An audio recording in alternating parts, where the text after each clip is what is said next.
I'm calling on the Lightworkers of the world. You know who you are.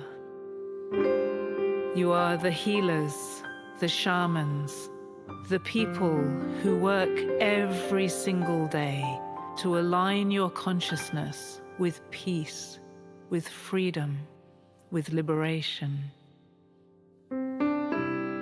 with harmony on this planet for all. It's time to unite, to bring together the world's largest choir of light, and to work together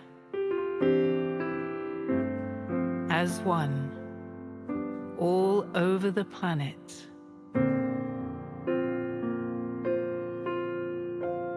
for the sake of the future of humanity.